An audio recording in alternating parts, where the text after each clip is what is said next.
జై శ్రీరామ్. శ్రీమాత్రే నమః. శ్రీ గురుభ్యో నమః. 2025 సంవత్సరం సెప్టెంబర్ నెల 28వ తారీఖు నుంచి 2025 సంవత్సరం అక్టోబర్ 4వ తారీఖు వరకు ఈ వారం యొక్క గోచార గ్రహస్థితుల ఫలితాలు ద్వాదశ రాశుల వాళ్ళకి, ద్వాదశ లగ్నాల వాళ్ళకి. గోచారంలో గ్రహదేవతలు ఏ ఏ రాశుల్లో స్థితులై ఈ ఫలితాన్ని ప్రసాదిస్తున్నారో మొట్టమొదటిగా తెలుసుకుందాము. మిథున రాశిలో దేవగురువైన బృహస్పతి వారి సంచారము, సింహరాశిలో దైత్య గురువైన శుక్రాచార్యుల వారి సంచారము, కేతు భగవానుడితో కూడిన శుక్రాచార్యుల వారి సంచారము, కన్యారాశిలో రవి బుధుల సంచారము.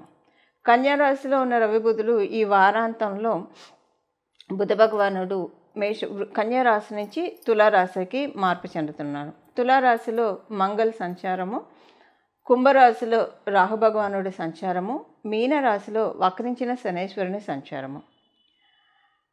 వారంలో 4 రాశిని చుట్టి వచ్చే చంద్రభగవానుడు ఈ వారంలో వృశ్చిక రాశి మొదలుకొని కుంభరాశి పర్యంతం వరకు కూడా ఆయన సంచారాన్ని సాగిస్తున్నారు. ఇవి ఈ వారం యొక్క గోచార గ్రహస్థితులు. ఈ వారం యొక్క గోచారంలో ఏదైనా ఒక యూనిక్ పాయింట్ ఉందా ద్వాదశ రాశుల వాళ్ళకి, ద్వాదశ లగ్నాల వాళ్ళకి? ఈ విషయాన్ని మనం పరిశీలిస్తే బుధ భగవానుడు కన్యా రాశిలో నుంచి తులారాశిలోకి మార్పు చెందుతూ ఉన్నారు. అంటే బుధమంగళ యోగము తులారాశిలో ఏర్పడుతూ ఉంది. తులారాశిలో ఉన్న ఈ బుధమంగళ యోగము ఎలాగా ఇస్తుంది అంటే ఈ వారం ఒక రకంగా చెప్పాలంటే యూనిక్గా ఒక చిన్న జాగ్రత్తనే సూచిస్తూ ఉంది. అన్ని రాశుల వాళ్ళకి, లగ్నాల వాళ్ళకి, బంధువులతో కావచ్చు, నేబర్స్తో కావచ్చు, కొలీగ్స్తో కావచ్చు, అసలు ఎవరితోటైనా సరే ఎక్కువగా ఆర్గ్యుమెంట్స్లోకి వెళ్ళకుండా వీలైనంత వరకు సంయమనాన్ని పాటించడం మంచిది. ఇది ప్రతి ఒక్కరికి వర్తిస్తుంది. ఒక రాశి, ఒక లగ్నం అని కాదు, ఒక నక్షత్రం అని కాదు, ప్రతి ఒక్కళ్ళకి ఈ పాయింట్ వర్తిస్తుంది. ఇప్పుడు అగ్నికి వాయువు తోడైతే ఎలాగైతే అగ్ని బాగా ప్రజ్వరిల్లుతుందో ఈ వారము మాట్లాడే మాటలు ఆ విధంగా లీడ్ చేస్తాయి. కొంత జాగ్రత్త వహించాల్సిన అవసరము ద్వాదశ రాశుల వాళ్ళకి, ద్వాదశ లగ్నాల వాళ్ళకి ఉంది. వీలైనంత వరకు సమయోచితంగా మాట్లాడడము, హుందాగా మాట్లాడడము, అలాగే వీలైనంత వరకు మనం చాలా క్యాలిక్యులేటెడ్గా మాట్లాడడం. అసలు మీరు కనుక చాలా క్యాలిక్యులేటెడ్గా మాట్లాడే కోవలోకి చెందిన వాళ్ళు అయితే ఇప్పుడు ఇది మీకు ప్లస్. ఎలా ప్లస్ అవుతుందంటే ఈ వారం మీకు తెలియకుండానే అవతల వాళ్ళకి ఏదైనా ఇప్పుడు మీరు క్యాలిక్యులేటెడ్గా మాట్లాడుతూ ఉన్నారు. క్యాలిక్యులేటెడ్గా మాట్లాడడం అంటే ఏంటి? అవతల వాళ్ళ మనసు నొప్పించకుండా ఏదన్నా ఒక చెప్పాలనుకుంటే ప్రియంగా చెప్పగలిగితే చెప్పడం, లేదా ప్రియంగా చెప్పలేము, ఒకవేళ చెప్పిన వాడు తప్పుగా తీసుకుంటారు అని అనుకుంటే అసలు సైలెంట్గా ఉండడం. ఇదే కదా క్యాలిక్యులేటెడ్గా మాట్లాడడం, అందులో కరెక్ట్ పాయింట్స్ మాట్లాడడం. సో ఈ క్యాలిక్యులేటెడ్గా మాట్లాడుతూ ఉన్నప్పుడు ఒక్కోసారి మనం చెప్పాలనుకున్నాం చెప్పలేకపోవచ్చు కూడా. ఈ వారము మీరు కనుక బాగా మొహమాటస్తులైన, వీలైనంత వరకు సైలెంట్గా ఉండేవాళ్ళు, క్యాలిక్యులేటెడ్గా మాట్లాడేవాళ్ళు, ఈ 3 కోవల్లో చెందిన వాళ్ళు మీరైతే ఈ వారం మీకు చాలా బాగుంటుంది. కారణం ఏంటంటే ఈ వారము మీరు కావచ్చు, లేదా మీ తరఫున కొంతమంది కావచ్చు, కరెక్ట్గా అవతల వాళ్ళకి అర్థమయ్యే విధంగా పాయింట్స్ చెప్తారు. అంటే ఎవరైనా ఒక ఆర్గ్యుమెంట్స్ ఉన్నా, లేదా ఏదైనా ఒక విషయం ఉన్నా సరే మీ గురించి అవతల వాళ్ళు మాట్లాడతారు, లేదా మీరే మాట్లాడచ్చు. కరెక్ట్ పాయింట్స్ అవతల వాళ్ళకి ఇన్నాళ్ళు మీరు చెప్పలేకపోయిన పాయింట్స్ మాట్లాడచ్చు. సో ఇది ఈ 3 కోవల్లోకి చెందిన వాళ్ళు మీరైతే మీరు అసలు ఇది అవ్వక్కర్లేదు. ఒకవేళ అలా కాదు, మేము అవసరమైతే మాట్లాడతాం, అనవసరంగా ఒకళ్ళ జోలికి వెళ్ళాం, బట్ ఒకళ్ళు మా జోలికి వస్తే కనుక మేము టిట్ ఫర్ టాట్గా ఉంటాము అని అనుకునే కోవలో చెందిన ఇంకెలా ఉన్నా సరే కొంత ఈ వారము మాటల్లో సంయమనం పాటించడము అందరికీ వర్తిస్తుంది. నేను చెప్పిన ఈ 3 కేటగిరీ పీపుల్కి పూర్తిగా వర్తించదు ఈ విషయం. వాళ్ళకి రివర్స్లో ఉంటుంది, అంటే వైసా వర్స, వాళ్ళకి ఇంకా బాగుంటుందని చెప్పాలి ఈ వారము. ఇది ఈ వారంలో ఉన్న యూనిక్ అంశము బుధమంగళ యోగము తులారాశిలో ఉండడం వల్ల యూనిక్గా ఈ పాయింట్ ద్వాదశ రాశుల వాళ్ళకి, ద్వాదశ లగ్నాల వాళ్ళకి, అలాగే 27 నక్షత్రాల వాళ్ళకి కూడా అప్లికేబిలిటీ ఉంటుంది. ఇప్పుడు ఈ వారం యొక్క మిగతా ఫలితాలు ఇవన్నీ కూడా యూనిక్గా అందరికీ వర్తించేవి. అసలు ద్వాదశ రాశుల వాళ్ళకి, ద్వాదశ లగ్నాల వాళ్ళకి ఫలితాలు మనం ఒక్కసారి చూద్దాం. ఈ వారం ఉన్న ఇంకొక ప్రత్యేక అంశం ఏంటంటే, మనకి చరరాశి, స్థిర రాశి, ద్విశోభావ రాశులు మూడు రాశులు ఉంటాయి. ఇప్పుడు ఈ వారము 3 రాశులు బలోపేతంగా ఉన్నాయి. దానికి కారణం ఏంటంటే, తులారాశిలో బుధమంగళ సంచారము, తులారాశిలో ఉన్న బుధమంగళ సంచారము, దీనికి బృహస్పతి వారి యొక్క వీక్షణ, అలాగే వీరికి లాభస్థానంలో అసురు గురువైన శుక్రాచార్యుల వారి సంచారము. మనం మిథున రాశి తీసుకుంటే ద్విశోభావ రాశి, సింహరాశి, శుక్రకేతువుల సంచారం ఉన్న సింహరాశి తీసుకుంటే ఇది స్థిర రాశి. బుధమంగళ యోగం ఉన్న తులారాశి మనం తీసుకుంటే ఇది చరరాశి. అంటే చర స్థిర ద్విశోభావం అంటాము. సో ఇక్కడ ఎలా ఉందంటే రివర్స్ వచ్చేసింది. ద్విశోభావ రాశిలో గురు భగవానుడు ఉన్నాడు, స్థిర రాశిలో శుక్ర భగవానుడు ఉన్నాడు, అలాగే చరరాశిలో బుధమంగళ యోగం ఏర్పడింది. అంటే మంగళ బుద్ధి సంచారం జరుగుతుంది. జనరల్గా మనం తీసుకుంటే కనుక మేషరాశి చరరాశి, అలాగే వృషభ రాశి స్థిర రాశి, మిథున రాశి ద్విశోభావ రాశి, ఆర్డర్ ఇలా వస్తుంది. కానీ ఇప్పుడు మనకి గోచారంలో ఎలా ఏర్పడింది? ద్విశోభావ రాశి, స్థిర రాశి, అలాగే చరరాశి. రివర్స్లో 3 రాశులు బలోపేతంగా ఉన్నాయి. అంటే చరరాశులు బలంగా ఉన్నాయి, స్థిర రాశులు బలంగా ఉన్నాయి, ద్విశోభావ రాశులు బలంగా ఉన్నాయి. అంటే ఈ 3 బలంగా ఉన్నాయి. దానికి కారణం ఏంటంటే, తులారాశి నుంచి నవమ స్థానంలో గురు భగవానుడి సంచారము, లాభస్థానంలో శుక్రాచార్యుల వారి సంచారము, ఈ 3 కూడా ద్విశోభావ చర స్థిర రాశులు అవ్వడం ఒక ప్రత్యేకాంశం అని చెప్పాలి. ఇది ఒక ప్రత్యేకాంశము.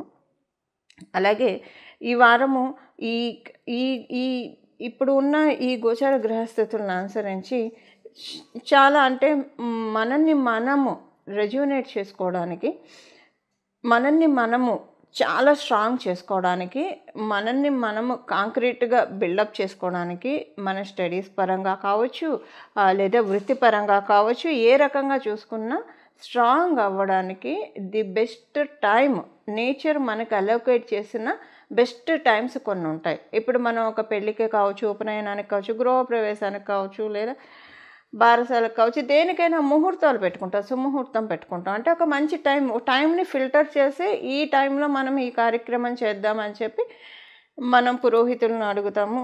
వాళ్ళు చక్కగా మనకి మంచి సమయాన్ని సూచిస్తారు. అయితే మనకి నేచర్ మధ్య మధ్యలో ముహూర్తాన్ని ఇస్తూ ఉంటుంది, బెస్ట్ టైంని ఇస్తుంది. నేచర్ మనకిచ్చిన బెస్ట్ టైం సుముహూర్తము ఈ వారం నుంచి ప్రారంభమవుతుంది. ఎందుకంటే ఈ 3 రాశులు బలోపేతంగా ఉండడం వల్ల. అందువల్ల అందరూ కూడా వీలైనంత వరకు లౌకిక విషయాల్లో మన పాత్ర ఎంతవరకు ఉండాలో అంతవరకు ఉంచుకొని, మిగతా అదంతా కూడా భగవంతుడి పాదాన్ని ధ్యానించడంలో మనల్ని మనం పెట్టుకుంటే కనుక అసలు ఎప్పుడూ కూడా అది మంగళత్వాన్ని కలిగిస్తుంది. ఇప్పుడున్న సమయంలో అంటే ఎప్పుడు కూడా భగవంతు ధ్యానం చేయాలన్నా టైం కుదరదని అనుకుంటే, ఒకవేళ మనసు పరిపరి విధాలుగా ఆలోచిస్తుంది, భగవంతుడి మీద లగ్నం కావట్లేదని అనుకోవచ్చు, లేదా ఏదన్నా పూజ చేయాలంటే చేయాలనుకున్న రోజే ఏదో ఒక ఆటంకాలు రావడం, ఇలాంటివన్నీ ఉంటూ ఉంటాయి జనరల్గా మనం చూస్తే. కానీ ఇప్పుడున్న వేళ విశేషం ఏంటంటే, ఇలాంటి ఆటంకాలన్నీ కూడా క్లీన్ చేసి ప్రకృతి మాత సుముహూర్తాన్ని మనందరికీ అందిస్తుంది. ఈ సుముహూర్తాన్ని మనం ఒడిసి పట్టుకోవడానికి ప్రయత్నించి మనందరం కూడా మన జీవితాల్లో వెలుగులు నింపుకోవడానికి ప్రయత్నిద్దాం. మీనరాశి, మీన లగ్నంలో పుట్టిన వాళ్ళకి మీరు వివాహ ప్రయత్నాలు చేస్తూ ఉంటే, మీరు చేసే వివాహ ప్రయత్నాలు ఎలా ఉంటుందంటే, మీకు వచ్చే సంబంధము అస్సలు మీరు లాగి పీగుతూనే ఉండాలి. మీరెంత టాకటివ్ అయినా సరే వాళ్ళు అస్సలు మాట్లాడరు. చాలా మూడీ ఫెలోస్ అనిపిస్తారు మీకు. ఎందుకు పోనీ అంటే సంబంధము, వాళ్ళు మంచి సంబంధము, వాళ్ళు వద్దనే చెప్పరు, నో అని చెప్పరు, అన్నీ మీరే అడగాలి. సో ఫలానా టైంలో ముహూర్తం పెట్టుకుందామా అన్నీ, ఇంకా ప్రతిదీ మీరు అడిగితే వాళ్ళు పోనీ అంటే మీరు అడిగిన దానికి నో చెప్పరు, అవునండి అంటారు. వాళ్ళని ఎలా అర్థం చేసుకోవాలో మీకు అర్థం కాదు. అంటే పోనీ విషయం తెలియని వాళ్ళ, వివరం తెలియని వాళ్ళైతే పోనీ చెప్పడానికి బాధ ఉండదు, ఇలా చేద్దామండి ఇలా చేద్దామని. అన్నీ తెలిసిన వాళ్ళు ఉంటారు, బాగా జ్ఞానులుగా కనిపిస్తారు. అంటే వాళ్ళకి తెలియని విషయం లేదు, అన్ని వివరం అన్నీ తెలుసు, కానీ ఇలా చేస్తారు. ఈ పెక్యులియారిటీ మీకు కొంచెం తలకాయ నొప్పి అనిపిస్తుంది, ఇది ఒకటి ఉంటుంది. అలాగే మీకు వివాహ ప్రయత్నాలు చేస్తూ ఉంటే సఫలీకృతమే అవుతాయి. సో కొంచెం మీరు ఇనిషియేషన్ తీసుకోవాలి. సింపుల్గా చెప్పాలంటే ప్రయత్నాలన్నీ మీ సైడ్ నుంచే ఉంటాయి. వాళ్ళు జస్ట్ అలా మీరు చెప్పే వాటికి ఒప్పుకోవడము అలానే ఉంటుంది. ఇది ఉంటుంది వివాహ ప్రయత్నాలు చేసేవాళ్ళు. మీరు వివాహితులు అయితే మీ జీవిత భాగస్వామికి మీకు మధ్య సేమ్ మళ్ళీ ఇలానే ఉంటుంది. అంటే మీరు ఒకవాళ్ళు మగవాళ్ళైనా ఆడవాళ్ళైనా సరే ఏదైనా ఒక పని చేద్దామని అనుకున్నారు అనుకోండి, అది మీరు డిస్కస్ చేశారు. సో వాళ్ళు సరే అని చెప్తారు టైం తీసుకొని, అని వాళ్ళు ఇష్టంగా చెప్తున్నట్లు అనిపించదు. అయిష్టంగా చెప్తున్నారా, ఇప్పుడు రేపు వీళ్ళ ఇష్టానికి విరుద్ధంగా ఇది చేయడం వల్ల తర్వాత ఈ పాయింట్ని ఒక ఆయుధంగా వాడతారా, ఇలా అనిపిస్తుంది. ఒక భ్రమ, ఒక భ్రాంతి అయితే క్రియేట్ అవుతుంది. ఇది వివాహితులకి. మీరు ఇల్లు, స్థలము, పొలము, వాహనము వీటిలో ఏదైనా అమ్మాలనుకున్నా కొనాలనుకున్నా ది బెస్ట్ టైం, గోచార రీత్యా అయితే ది బెస్ట్ టైం మీరు ఈ ప్రయత్నాలు చేయొచ్చు. కాకపోతే ఎవరికి ఇది బెస్ట్ టైం కాదంటే, మీకు మీ జన్మజాతకంలో బుధమహర్దశ జరుగుతూ ఉంటే, గోచారంలో అయితే అనుకూలంగా ఉంది కానీ మీ జన్మజాతకం అనుకూలంగా లేదు కాబట్టి మీకు ఇది పూర్తిగా అనుకూలతను ఇవ్వకపోవచ్చు. అంటే మీ ప్రయత్నాలన్నీ కూడా వృధాగానే వెళ్ళిపోతాయి. కానీ మీరు బుధమహర్దశలో లేకపోతే కనుక మీకు ఇది చాలా బెస్ట్ టైం, చాలా బాగా వెళ్తుంది. మీరు అనుకున్నవి దొరుకుతాయి, బాగుంటుంది మీకు ఇది. ఈ ప్రయత్నాలు ఏమైనా చేస్తూ ఉన్నా. వ్యాపారస్తులకి, ఉద్యోగస్తులకి ప్రథమంగా చూస్తే చాలా అనుకూలంగా ఉంది. ఉద్యోగస్తులందరికీ కూడా ఒక రకంగా చెప్పాలంటే మీకు చాలా ప్రశాంతంగా ఉంటుంది. ఇంట్లో బయట చక్కగా హ్యాపీగా ఆడుతూ పాడుతూ మీ పనులు చేసుకుంటూ మీరు వెళ్ళిపోతారు. ఎక్కడ బర్డెన్ అనిపించదు, వర్క్ స్ట్రెస్ ఉండదు. అలాగే మీ చుట్టుపక్కల ఉన్న వాళ్ళతో ప్రతికూలతలు ఉండవు, ఏవి ఉండవు, అంతా బాగా వెళ్తుంది. మీరు ఏదైనా ఉద్యోగ ప్రయత్నాలు చేస్తూ ఉన్నా కూడా సఫలీకృతం అవుతాయి మీ ప్రయత్నాలు. ఇవి ఉద్యోగస్తులకి. వ్యాపారస్తులకి అనుకూలంగానే ఉంది వ్యాపారస్తులకి. కాకపోతే మీ వ్యాపారస్తులకి ఏంటంటే మీ అహం మీద దెబ్బ పడుతుంది ఈ వారం. అహం మీద దెబ్బ పడటం అంటే, ఇప్పుడు ఎప్పుడైనా సరే మనం ఏదైనా చేస్తే ఒక మాట అన్నా మనకేం బాధ అనిపించదు. అసలు సంబంధం లేని వాటిల్లో ఇన్వాల్వ్ చేసి ఏదో ఒకటి అంటే అది హర్ట్ చేస్తుంది. సో అలాంటి సిచ్యువేషన్ ఏదైనా చూస్తారు మీరు. అది ఇంట్లో వాళ్ళతో కావచ్చు, బంధువర్గంతో కావచ్చు, మిత్రులతో కావచ్చు, లేదా తోటి వ్యాపారస్తులతో కావచ్చు, ఎవరితోటి అయినా సరే ఇది కొంచెం అహం మీద అహం దెబ్బతిన్నట్లు అనిపిస్తుంది. కానీ ఇది కేవలంగా ఈ వారం వరకు మాత్రమే, తర్వాత వారాల్లో ఇది కంటిన్యూ అవ్వదు. ఇదొకటి ఉంటుంది. అలాగే విద్యార్థినులకి మీరు అంతా చక్కగా ఉంటుంది. విద్యార్థినులకి ఫోకస్ అంతా బాగా ఉంటుంది. కాకపోతే ఈ వారంలో ఒక 2 రోజులు మీకేంటంటే చదువు మీద ఇంట్రెస్ట్ ఉండదు, చదువు మీద ఫోకస్ వెళ్ళదు. కూర్చొని మీరు వేరే పనులు చేసుకుంటారు కానీ చదువు మీద ఫోకస్ పెట్టదు. ఒక 2 రోజులు పెట్టరు అంతే. ఇది విద్యార్థినులకి. గృహిణులకి ఈ వారం గృహలక్ష్ములకి చాలా అనుకూలంగా ఉంది. మీనరాశి, మీన లగ్నంలో పుడితే మీ ఇంట్లో ఏమైనా శుభకార్యాలు జరిగే సూచన ఉంది ఇప్పుడు ఏమైనా ఉంటే, లేదా మీరు శుభకార్యాలకు అటెండ్ అవుతారు, లేదా ఇంట్లో శుభవార్తలు వింటారు. ఇలా మీకు అనుకూలంగా ఉంది గృహిణులకి. సీనియర్ సిటిజన్స్ అందరికీ కూడా న్యూట్రల్గా ఉంది. అంటే ప్లస్ లేదు, మైనస్ లేదు, మీ జన్మజాతకాన్ని అనుసరించి ఆధారపడి ఉంటుంది. ఇవి ఈ వారం యొక్క గోచర గ్రహస్థితుల ఫలితాలు మీనరాశి, మీన లగ్నంలో పుట్టిన వాళ్ళకి. ఈ వారం చేసుకోవాల్సిన పరిహారము, ప్రతిరోజు కూడా మీకు వీలుంటే ఈ వారంలో ప్రతిరోజు, లేదా కనీసం ఈ వారంలో 2 రోజులు అమ్మవారికి దానిమ్మ పండు నైవేద్యం పెట్టి అది మీరు ప్రసాదంగా స్వీకరించండి. ఒకవేళ మీకు శక్తి కలిగి ఉంటే కనుక యాచకులకి, బీదవారికి దానిమ్మ పళ్ళు పంచిపెట్టండి.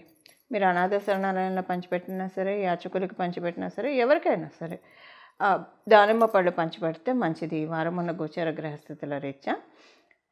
ఈ వారంలో మనకి ఏంటంటే భగవంతుడి యొక్క ఆశీస్సులు ద్వాదశ రాశుల వాళ్ళకి, ద్వాదశ లగ్నాల వాళ్ళకి చాలా చక్కగా కలిగే కాలము. దానికి కారణం ఏంటంటే బుధ భగవానుడు తులారాశిలోకి రావడము, బుధమంగళ యోగం ఉండడము, దానిని పంచమ దృష్టితోటి గురు భగవానుడు వీక్షించడము. ఇది చాలా మంచిది. ఇదేం చేస్తుందంటే ఎప్పుడైనా సరే ఒక మాట వల్లే మనస్పర్ధలు వస్తాయి. ఒక మాట వల్లే ఒకళ్ళు ఆనందంగా ఉన్నా కొంతమంది మాటలు వింటే చాలామందికి జీవం ఏర్పడుతుంది. చాలా సంతోషంగా అనిపిస్తుంది. 1000 ఏనుగుల బలం వస్తుంది. ఒక మనిషి మాట్లాడే మాట అవతల వాళ్ళకి 1000 ఏనుగుల బలాన్ని ఇవ్వగలదు. అదే మాట నిలువెల్లా చంపేయనుగలదు. మనిషి బతికుంటారు కానీ మనిషి బతికున్నా చంపేయగలదు. సో దీనికి చెక్ పెడుతూ ఉన్నాడు గురు భగవానుడు. గురు భగవానుడు వీక్షించడం వల్ల మనకి ఈ వారం ఉన్న ప్లస్ ఏంటంటే బుధమంగళ యోగం మీద గురు భగవానుడు వీక్షణ పంచమ దృష్టితోటి ఆయన వీక్షణ కలిగి ఉండడము చాలా మంచిది. ఇది చాలా అంటే అందరిలోకి కూడా ఒక జీవత్వాన్ని కలిగిస్తుంది. అందరిలో కమ్యూనికేషన్ స్కిల్స్ బాగా పెరుగుతాయి. ఇది ప్రతి ఒక్కళ్ళకి వర్తిస్తుంది. కమ్యూనికేషన్ స్కిల్స్ చాలా బాగా పెరుగుతాయి. దానితో పాటు వీళ్ళిద్దరికీ లాభంలో శుక్రకేతువుల సంచారం, అసురు గురువైన శుక్రాచార్యుల వారి సంచారము లాభంలో ఉండడము, అలాగే తులారాశి నుంచి నవమ స్థానంలో గురు భగవానుడి సంచారము, ఈ రెండు చాలా ప్లస్ పాయింట్స్. ఒక్క కమ్యూనికేషన్స్ స్కిల్స్ పెరుగుతాయి. కాకపోతే మాట్లాడే విషయంలో కొంచెం జాగ్రత్త వహిస్తే ఇంకంతా శుభదాయకమే, అంతా ఆనందదాయకమే, అంతా సన్మంగళదాయకమే. ఈ విధంగా మనమందరం కూడా సన్మంగళాలని మన జీవితంలో పొందాలని చెప్పి మనస్ఫూర్తిగా జగదంబ పాదాలని ప్రార్థిస్తూ మంగళం. నమో భగవతే వాసుదేవాయ.